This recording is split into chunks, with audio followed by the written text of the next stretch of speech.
Hello students, welcome to online class of business studies of +2 commerce. मैं आपके साथ अपने प्रीवियस लेक्चर में चैप्टर 2 का एक टॉपिक डिस्कस कर रही थी, टेक्निक्स ऑफ साइंटिफिक मैनेजमेंट, जिसमें मैंने अभी आपके साथ 4 टेक्निक्स डिस्कस की थी। 5th टेक्निक हमने आज डिस्कस करनी है। तो आज का हमारा टॉपिक है टाइम स्टडी।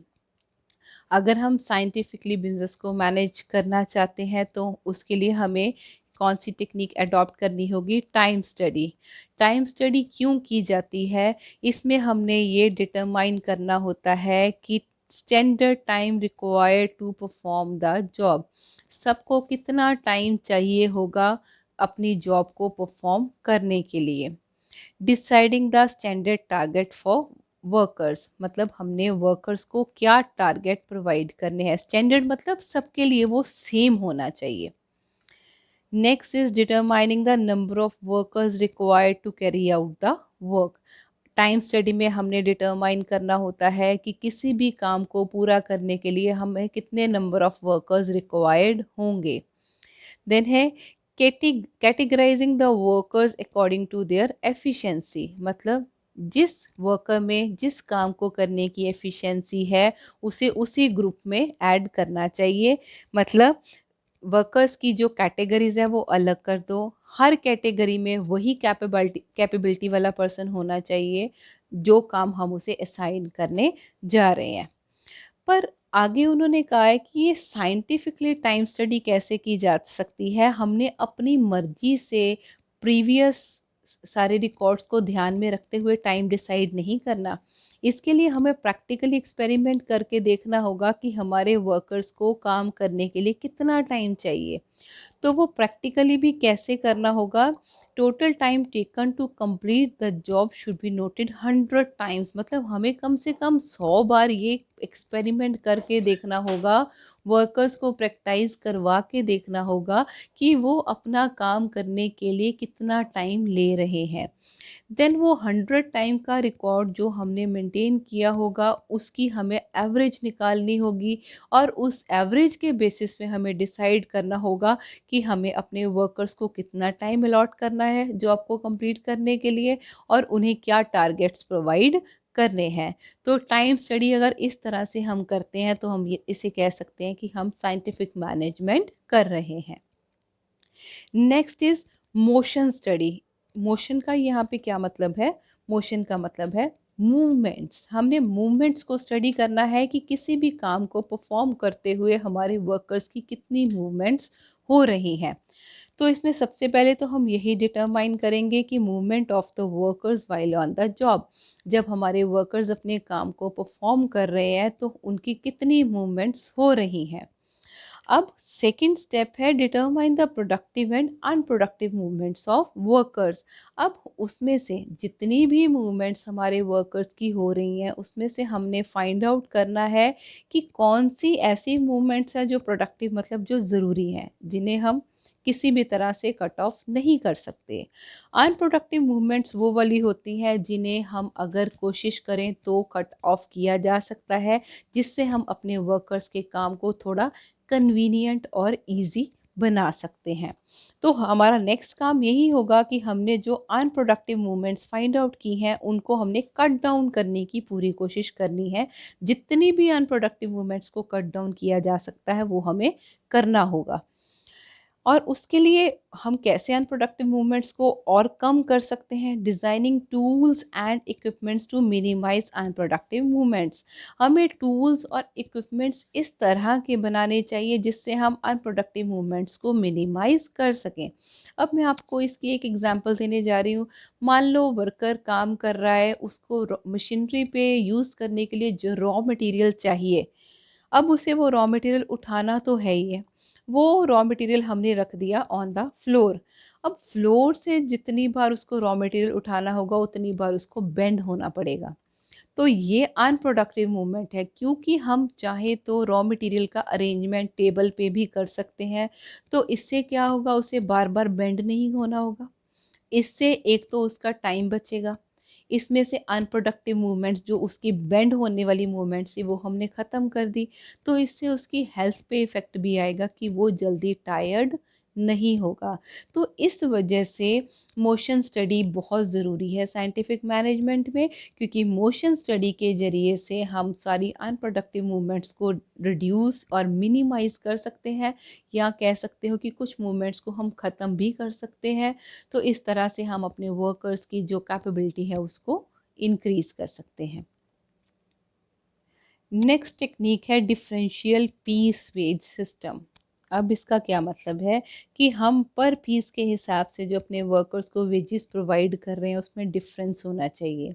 उसके लिए सबसे पहले हमें क्या करना होगा, स्टैंडर्ड आउटपुट सबको ये डिसाइड करके बता दो कि आपको इतनी प्रोडक्शन करनी है। अगर आप इतनी प्रोडक्शन करते हो तो आपको स्टैंडर्ड वेजेस मतलब सबके लिए वेजेस इतनी पे होंगी। जैसे मान लो हमने वर्कर्स को कहा कि आपको किसी भी प्रोडक्ट के 1000 यूनिट्स प्रोड्यूस करने हैं। अगर आप 1000 कंप्लीट कर लेते हो तो आपको पर पीस 6 रुपीज़ मिलेगा। अब उसके आगे हमें क्या डिसाइड करना है, अगर कोई 1000 से बियॉन्ड चला जाता है मतलब वो एफिशिएंट वर्कर हो गया, तो अगर तो वो सिर्फ 1000 तक रहता है हमें 6 वेजेस देंगे। लेकिन हम कहेंगे कि अगर आप टारगेट से आगे चले जाते हो तो आपको हायर वेजेस मिलेंगी, और जो टारगेट से पीछे रह जाते हैं उनकी वेजेस हम क्या कर देंगे, लो कर देंगे। फॉर एग्जांपल, जिसने पूरे 1000 यूनिट्स प्रोड्यूस किए हैं उन्हें हम वेजेस पे करेंगे 6 रुपीज़ के हिसाब से। अगर कोई 1000 से आगे चला जाता है, मान लो कोई लेबर 1100 यूनिट्स प्रोड्यूस कर लेती है, तो उनको हम वेजेस प्रोवाइड करेंगे ₹7 के हिसाब से पर पीस। और अगर कोई लेबर हमारे वर्कर्स 1000 से बिलो रह जाते हैं, मान लो 900 यूनिट्स वो प्रोड्यूस कर रहे हैं या 950 यूनिट्स प्रोड्यूस कर रहे हैं, तो हम उनकी स्टैंडर्ड वेजेस से वेजेस को रिड्यूस कर देंगे।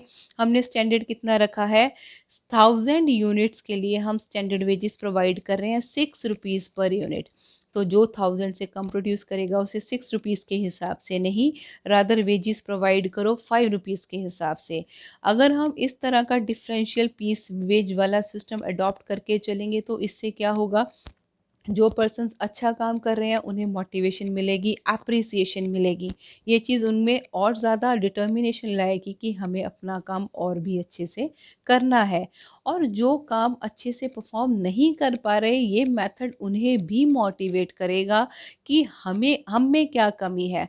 हम भी उतने ही कैपेबल हैं जितना वो है। अगर वो इतना काम कर सकता है तो हम भी अगर चाहें तो इतना काम परफॉर्म कर सकते हैं। तो डेफ़िनेटली वो अपने एफ़र्ट्स को इंक्रीज़ करने की कोशिश करेंगे और अपने स्टैंडर्ड टारगेट को अचीव करने की पूरी कोशिश करेंगे। Last one is mental revolution. Mental revolution point काफ़ी हद तक मैं आपके साथ डिस्कस कर चुकी हूँ कि जो मैनेजमेंट और वर्कर्स हैं उनका एक दूसरे के रिगार्डिंग जो एटीट्यूड है वो अच्छा नहीं होता है। क्योंकि मैनेजमेंट सोचती है कि लेबर काम तो कुछ करती नहीं और तनख्वाह बढ़ाने की उन्हें हमेशा पड़ी रहती है। और जबकि वर्कर्स क्या सोचते हैं कि मैनेजमेंट हमसे ओवर काम लेती है और हमें उसके अकॉर्डिंग फेयर वेजेस प्रोवाइड कभी भी नहीं करती है। तो साइंटिफिक मैनेजमेंट में कहा गया है कि उन दोनों को मेंटल रेवोल्यूशन मतलब अपनी जो मेंटल एबिलिटी है, जो अपना एटीट्यूड है, अपनी जो सोच है उसे एक दूसरे के रिगार्डिंग चेंज करना होगा। उन दोनों को एक दूसरे के रिगार्डिंग एक पॉजिटिव एटीट्यूड अडॉप्ट करना होगा। तो इसमें उन्होंने क्या पॉइंट्स बोले हैं, there should be attitude change among workers and management. मतलब दोनों की सोच एक दूसरे के लिए चेंज होनी चाहिए। There should be cooperation between workers and management. उन दोनों को मिल के एक दूसरे के साथ कोऑपरेट करके काम करना चाहिए। Both sides should avoid suspecting each other. एक दूसरे को शक की नज़र से देखना बंद करें वो लोग, और एक दूसरे पे ट्रस्ट करें।